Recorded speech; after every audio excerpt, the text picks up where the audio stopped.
I only took a nap during the college entrance exam. When I woke up, I recovered all the memories of my past life. I ran out of the exam room like a mad person. I sprinted all the way to my father's funeral. I called a cement truck and said I wanted the coffin sealed forever, so he could never be reborn. I was so ruthless, because in my last life, my scumbag father faked a heart attack just so he could run away with his young secretary. He left all his massive debts to me and my mom. We were chased by debt collectors every day. We worked ourselves half to death to pay the bills, and still had to serve his mother and sister. The pain of losing her husband and the crushing pressure finally forced my mom to jump from a building. Then I was sold by the debt collectors to a bar to pour drinks. One day, the man who should have been long dead showed up in front of me. Only then did I realize his so-called death was a scheme he planned from the start. I questioned him in rage, but he slapped me down to the floor. The hatred and unwillingness in my heart sent me back in time when I opened my eyes again. I returned to the day he faked his death, ignoring the shocked teacher and classmates. I rushed out of the exam room and ran home as fast as I could. Seeing my mother alive, I swore on the spot that this time I would protect her and make that man pay the price he deserved. I took her phone and told her to go prepare dinner. The next second, the young secretary called.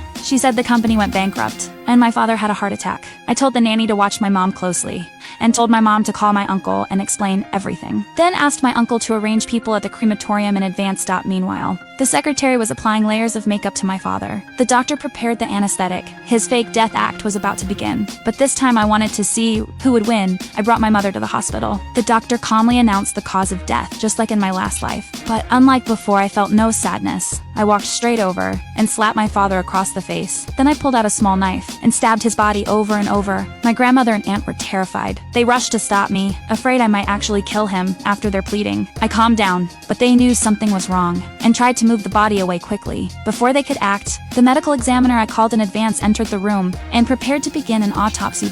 Just as the scalpel was about to cut open the stomach, my aunt ran forward shouting to stop it. She accused me of having no humanity and said I could not even respect my father's body. Hearing her moral lectures, I answered with a slap, then kicked her to the ground, because I knew she was not a good person either. I told the doctor to continue the autopsy, but just as the scalpel was about to land again, my grandmother rushed in to stop it. I was tired of their performance. I said I would call the police and demand an investigation into the cause of death. Hearing that, they froze in fear, then hurried to push the so-called body toward cremation. I stalled for time, waiting for my uncle. Finally, he arrived. Only then did I allow them to push the cart away, right after they left. My uncle told me everything at the funeral home was ready, and I knew my real revenge was only beginning.